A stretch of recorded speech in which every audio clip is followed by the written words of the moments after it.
আহ তোমাদের মতো অনেক যুবক আমার বিরোধিতাও করে। মাদ্রাসা নিয়ে দেখো, আল্লাহ যাতে ওই যুবকদের হেদায়েত দিয়া দেয়। আল্লাহ যাতে যে মাদ্রাসায় আছে লালবাগ বরকাটারা নিরাপদ করে দেয়। কিছু মানুষ মাদ্রাসা নিয়ে ষড়যন্ত্র করতেছে। যুবকদের জন্য বড় কষ্ট লাগে, কষ্ট লাগে, কষ্ট লাগে। আল্লাহ, তারা ফিকির করে না, চিন্তা করে না কোথায় কি কাজ করতে হবে, কোথায় কি কাজ ছাড়তে হবে। যার জন্য যেখানে লড়াই করা দরকার লড়াই করে না, যেখানে লড়াই করার দরকার নেই লড়াই করে ফেলে। বাহাদুরি কইরো না, বাহাদুরি কইরো না, বাহাদুরি কইরো না। মুহূর্তের মধ্যে সব শেষ হয়ে যাবে, মুহূর্তের মধ্যে শেষ হয়ে যাবে। আমার মনটা আজকে খুব খারাপ। মুরব্বীরা মিলে আমার মনটা ভালো করে দিতেছে। যুবকরা বলবো, আপনারও মন খারাপ হয়? আরে মানুষ পারে না আমার কলিজা খুইলা বুনা করে খায়। তোমাকে তোমরা আসলে খবর রাখো না। তোমরা তো মোহব্বত করো, আবার আরেকজনের মুসিবত লয়ে খাড়াই আস। একদিকে মোহব্বত করে কিছু মানুষ, আরেকদিকে মুসিবত নিয়ে আসে কিছু মানুষ। তোমরা শুধু আমাকে মোহব্বতকারী দেখো, আমার দুশ্মন যারা, আমার শত্রুতা রাখে যারা, তাদের দেখো না। এতটা দুশ্মনী রাখে রে ভাই। এজন্য বলি যে আল্লাহ খালি দোয়া করু মাহফিলে গিয়া, যাতে আল্লাহ দুশ্মনের দুশ্মনী থেকে হেফাজত করে। কথা ঠিক না বেটো? দুনিয়াটা দুঃখ কষ্টের জায়গা। যুবক, তুমি যদি মনে করো এখানে শতভাগ শান্তিতে থাকবা, কোনোদিন হবে না, কোনোদিন হবে না। তবে অশান্তির মধ্যে যদি শান্তি চাও, অশান্তির মধ্যে যদি শান্তি চাও, তো শান্তি গিয়ে মসজিদে তালাশ করো, নামাজে খাড়াই যাও, দেখবা শান্তি এসে যাবে। আল্লাহকে আল্লাহ বলে ডাক দাও, শান্তি এসে যাবে। ফিতনার যুগে ভাই এত কষ্ট চতুর্দিকে, যদি আল্লাহকে আপন মনে করতে না পারো, সবসময় কলিজাটা গলার কাছে থাকবে, এত কষ্ট পাইবা। আল্লাহকে যদি আপন করে নিতে পারো, মালিক তুমি সব, দেখবা যে দুনিয়ার দুঃখ কষ্ট মনে হবে না।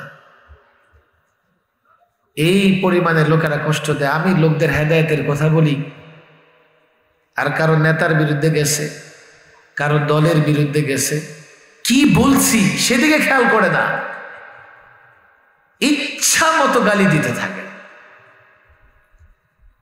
এই যুগে যদি হক্কানি আলেমের সঙ্গে সম্পর্ক না রাখতে পারো, ঈমান হেফাজত করতে পারবা না। যুবক, তুমি কোরআন পড়তে পারো না, পড়তে পারলেও অনুবাদ বুঝো না, হাদিস কখনো দেখো নাই, ইসলাম কোনটা তুমি কেমনে বুঝবা? যদি আলেমের সঙ্গে সম্পর্ক রাখো, আলেম তোমাকে ইসলামের পথ দেখাই দিবে। প্রসঙ্গক্রমে একটা ঘটনা মনে পড়ে গেছে তাফসিরের কিতাবে। আমি জানি না আপনাদের শোনাইছি কিনা। আসিনি কোনদিন এদিকে?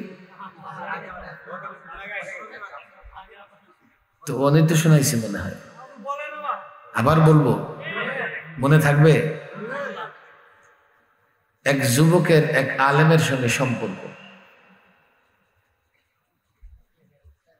কোন যুবক কোন আলেমকে ভালোবাসবে, সম্পর্ক রাখবে, এটা মিস্টার ইবলিস পছন্দ করে না। ইবলিসের মাথা খারাপ হয়ে গেছে। এই 4-5 জন চেলা চামুন্ডা যা, ওই যুবকরা আলেম থেকে দূরে সরায় আন। কেন? যুবকরা আমি সকালে মক্তবে যাইতে দেই নাই, যদিও গেছে তো 10 মিনিট পরে আঙ্গুল দেয় হাইসা পড়ে। কথা ঠিক না বেঠি? 5 বছর মক্তবে যায়, আমপারা শেষ হয় না। আসে না নাই? এরপরে যুবকের বাপ মা তার শৈশবে জোর করে এই মির্জানগর মাদ্রাসায় ভর্তি করাই দিস। এখন সকালে দিয়ে গেলে বিকেলে পালাই যায়। High high high. যখন যুবক বড় হয়েছে ওয়াজ মাহফিলে আইসে একদিন দেখছে আরে আলেমের সঙ্গে সম্পর্ক না রাখলে তো ইসলামের উপরই চলতে পারবো না। এখন একজন ভালো আলেম দেখে সম্পর্ক রাখে, আলেমকে জিজ্ঞেস করে করে ইসলামের উপর আমল করে। ইবলিস কয় আমার সব মেহনতে পানি, এখন সে যদি ইসলামের উপর আমল করতে পারে, আমি যত কষ্ট করছি সব শেষ হয়ে গেল, যাও আলেম থেকে সম্পর্ক ছুটাইয়া দাও। 4-5 চালা চামুন্ডা গেছে গিয়া বহুত চেষ্টা করছে, কিন্তু এই যুবক আলেমকে মহব্বত করে কার জন্যে? হায় হায় হায়, সম্পর্ক নষ্ট হয় না। ইবলিস কয় আমি জানি তোরা পারবি না, আমি নিজেই যাব। আমি ঘটনাটা একটা সময় অনেক বলতাম, হয়তো বা কত ক্যামেরায় ছাপা হয়েছে, কিন্তু খেয়াল করে শোনেন। আমার এই দায়িত্ব পালন করতে হবে। তিনি গেছে গিয়া যুবকরা একটা প্রশ্ন করতেছে, এই যুবক এই মৌলবী তো তোমার মাথা নষ্ট করতেছে। এই যে কয় সবকিছু কে করে, আর তুমি মুসল্লি হইয়া গেছো, দোকানদারি না করলে খাইতে পারবা? খেত চাষ না করলে কুইতে খাইবা? হায় হায় হায়। আর তুমি তাবলিগলা হয়ে গেছো, সব আল্লাহ করে, চাকরি না করলে বেতন আসবে? আল্লাহ তোমার মুখে খাবার দিয়ে যাবে? এসব চিন্তা করো, চিন্তা করো। আল্লাহ কিচ্ছু করে না, নাউজুবিল্লাহ বললেন। তুমি চাকরি করলে খাইবা, খেতে ফসল বললে কি করবা? খাইবা। যুবকে না সব আল্লাহ করে, সব আল্লাহ করতে পারে। যুবক তোমার আল্লাহ সব করতে পারে? হ্যাঁ পারে। কাজে ঠিক আছে, তোমার আল্লাহ একটা ডিমের ভেতরে গোটা পৃথিবী ঢুকাই দিতে পারবে কি? যুবকের মাথা ঘুরে গেছে। আরে ডিমের ভেতরে হাড় ডুববে? এলাকা গোটা পৃথিবী ডিমের ভেতরে ঢুকবে কেমনে? মিস্টার ইবলিস কয় কাজ হয়ে গেছে। আল্লাহর কুদরত সম্পর্কে তোমার ভেতরে কি তৈরি হয়েছে? সন্দেহ তৈরি হয়েছে। অথচ আল্লাহ এটাও চাইলে পারেন। পারেন কি পারেন না? তোমার মোবাইলে থাকা মেমোরি কার্ডে যদি 10 ঘন্টা 20 ঘন্টার ভিডিও, গোটা পৃথিবীর ভিডিও ঢুকাই দিতে পারে, আল্লাহ চাইলে ডিমের ভেতরেও গোটা পৃথিবী ঢুকাইতে পারে। কথা ঠিক না বেঠে? কেউ বললো তাহলে আল্লাহরে দেখাইতে কোন? নাউজুবিল্লাহ বলেন। যা পারে আল্লাহ সব দেখাইতে হবে? সবাইরে দেখাইতে হবে? যুবকের সন্দেহ কাজ করছে, শেষ। আল্লাহর কুদরতে সন্দেহ হয়ে গেছে। এবার গেছে মৌলভী সাহেবের কাছে, এই মৌলভী সাহেব, তোমরা তো যুবকদের মাথা নষ্ট করতেছ। কই কেমনে? কইছে তোমরা বলো সব করে কে? আর যুবকরা আল্লাহর পিছে দৌড়ায়, মসজিদে দৌড়ায়। একটা প্রশ্নের উত্তর দাও, তোমার আল্লাহ ডিমের ভেতরে গোটা পৃথিবী ঢুকাই দিতে পারবে কি?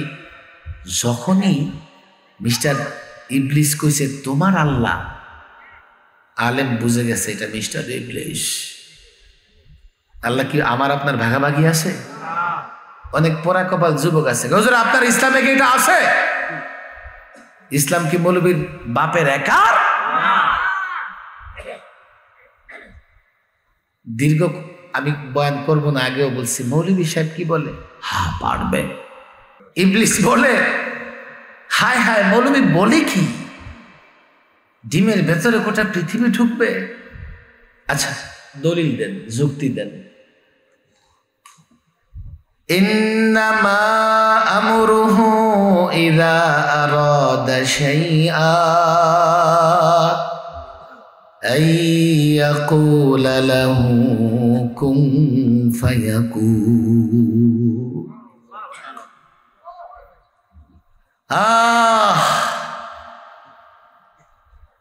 আল্লাহ যখন কোন কাজের হুকুম করেন, কি করেন জানেন? বলে কুন হও ফায়াকুন, সঙ্গে সঙ্গে হয়ে যায়। বাহাদুরি কইরো না, বাহাদুরি কইরো না, বাহাদুরি কইরো না। মুহূর্তের মধ্যে সব শেষ হয়ে যাবে, মুহূর্তের মধ্যে শেষ হয়ে যাবে, মুহূর্তের মধ্যে শেষ হয়ে যাবে। চিন্তা করো, জানো জানো জানো যুবক, জানো, চিন্তা করো, জানবার চেষ্টা করো। কোন বাহাদুরের বাহাদুরি থাকে না, থাকে না। কে বলতে পারে? তোমার বয়স তো 100 হইতে পারে, 60-70 বছর হয়ে গেছে, এখন তুমি অসহায় হইয়া বিছনায় খাওয়া দাওয়া করো, ওখানে বাথরুম করো। আজকে তোমার দেহে শক্তি আছে, ওই দিন শক্তি থাকবে না। বাথরুম করে বাথরুম মাইখা বিছনায় পড়ে থাকবা। জানো না তোমার শেষ জীবন কেমন যাবে, জানো না তোমার শেষ জীবনটা কেমন যাবে। বাহাদুরি করো না, বাহাদুরি করো না। আল্লাহর গোলামি করো, আল্লাহর কুদরত ক্ষমতা বুঝবার চেষ্টা করো। আল্লাহ যা চায় তাই হয়। যুবকদের জন্য বড় কষ্ট লাগে, কষ্ট লাগে, কষ্ট লাগে। আল্লাহ, তারা ফিকির করে না, চিন্তা করে না কোথায় কি কাজ করতে হবে, কোথায় কি কাজ ছাড়তে হবে। যার জন্য যেখানে লড়াই করা দরকার লড়াই করে না, যেখানে লড়াই করার দরকার নেই লড়াই করে ফেলে। এই জন্য যারা জানে আর যারা জানে না তারা কখনো বরাবর হতে পারে না। এই মাদ্রাসাগুলো ইসলাম সম্পর্কে জ্ঞান, ইসলাম সম্পর্কে জানার ক্ষেত্রে সহযোগিতা করে। 50 বছর হয়েছে, আমার কাছে বড় ভালো লাগতেছে। সামনে একটা বড় পুকুর আছে এবং এই পুকুরটা মাদ্রাসার, তাই না? পিছনেও আছে। নরসিংদী এলাকায় আমার বড় ভালো লাগার একটা বিষয় এটাও, আমি মনোহরদি গেছিলাম, কোথায় যেন এক মাদ্রাসার বিশাল পুকুর। যদি ঢাকার কাছাকাছি হইতো তো মনে মনে ভাবছিলাম আমি আইসা যেতাম। আমার ভালো লাগে, এত দূরে আইলেন না, ঢাকার কাছে হইলে। আমি যখন জেলখানায় ছিলাম কেরানীগঞ্জে, তো মাঝে মধ্যে জানালা দিয়ে পিছনে দেখতাম কি পুরা কাশবন। আল্লাহ, এত জায়গা খালি পড়ে রয়েছে, আল্লাহ এনতে আমার 200 বিঘা জায়গা দেব, এটা মাদ্রাসা বানাবো। বের হওয়ার পরে জেলখানার পিছনে গেলে ঘুরে বেড়াই, কারণ তখন তো লালবাগে যাইতে পারি না, বড়কাটার মানুষে যাইতে পারি না, আমার জন্য রাস্তা বন্ধ। তো ওই যে দোয়া করছি আর জেলখানার পিছনে ঘুরে বেড়াই। জানলা এত জায়গা, দোয়া তো করছি দেও না। ঘুরতে ঘুরতে এক জায়গায় গিয়ে দেখি এক ব্যবসায়ী 30 বিঘা জায়গা কিনে রাখছে মাদ্রাসা বানাবে। আমি জায়গা দেখে আইসা পড়ছি। উনি কোত্থেকে যে শুনছে, শুনে আলেম পাঠাই দিছে এলাকার, যে সাকাত সাহেবের জায়গা দিয়ে দিলাম মাদ্রাসা করতে বলবে। 30 বিঘা। আমি বলছি ভাই অন্তত আরো 20 বিঘা দেন, 50 বিঘা, বুঝছেন তো, 30% 1 বিঘা। আমি জানি না কতদিন বাঁচবার, কতদিনে সেরে মাদ্রাসা হবে। আমি চাই মাদ্রাসা এমন হোক যে ছেলেরা গড়ে থাকার চাইতে মাদ্রাসায় থাকা পছন্দ করবে। আপনার ঘরটারে আপনি অট্টালিকা বানাইলেন, কিন্তু ঘরে থাকলে ছেলেরা মানুষ হবে, কার্টুন দেখবে, টেলিভিশন দেখবে। তাহলে এই ছেলেটা মাদ্রাসায় দিবেন, মাদ্রাসার যদি বাথরুম থাকার জায়গা ভালো না হয় তাহলে বাইন্দা রাখতে পারবেন? আর ভালো খেলার মাঠ আছে, দেখবেন যে ঘরে খাইতে গেলে খাইয়ে আবার দৌড় দিয়ে মাদ্রাসায় আসবে। কথা ঠিক না বেঠিক? এখন ভাই আমাদের জীবনযাত্রার মান কিছুটা হলে উন্নত হয়েছে। এখন যদি মাদ্রাসার বাথরুমে টাইলস না থাকে, আপনার সন্তান আইসা মাদ্রাসায় বাথরুম করতে পারবে না। এখন যদি মসজিদের বাথরুম ভালো না হয়, আপনি প্রয়োজনে মসজিদে এসে বাথরুম করতে পারবেন না। মাদ্রাসা উন্নত করেন। এই যুগের এখলাস হচ্ছে মাদ্রাসা সুন্দর করা, বড় করা। বিরাট জায়গা দেন, সুন্দর করে আল্লাহর জন্য ওয়াকফ করে যান। এগুলো কাজে লাগবে, কাজে লাগবে। আমি আপনাদের কাছে দোয়া চাই। দেখেন, কথা বলবো না বলতে অনেক বলে ফেলছি। আমি যুবক, তোমাদের কাছে দোয়া চাই। তোমাদের মতো অনেক যুবক আমার বিরোধিতাও করে। মাদ্রাসা নিয়ে দেখো, আল্লাহ যাতে ওই যুবকদের হেদায়েত দিয়া দেয়। আল্লাহ যাতে যে মাদ্রাসায় আছে লালবাগ বরকাটারা নিরাপদ করে দেয়। সারা দেশে আমি ওয়াজ করি, কাজ করি, দৌড়াই, মনটা মাদ্রাসায় গিয়া থাকে। কিছু মানুষ মাদ্রাসা নিয়ে ষড়যন্ত্র করতেছে। আমার বিশ্বাস, আমরা যদি দোয়া করি সব সমস্যা আল্লাহ সমাধান করবেন। এই জন্য আমি আপনাদের কাছে দোয়া চাই। আলেমরা আছে, মাদ্রাসার ছাত্ররা আছে। জেলখানায় আমি লম্বা সময় অসুস্থ ছিলাম, এখনো যে খুব সুস্থ হয়েছে এমন না। আমার জন্য দোয়া চাই। একটু দুরূদ শরীফ পড়েন, আমি দুইটা ছেলেকে পাগড়ি দিয়ে দিই। দুরূদ শরীফ পড়েন, আল্লাহ।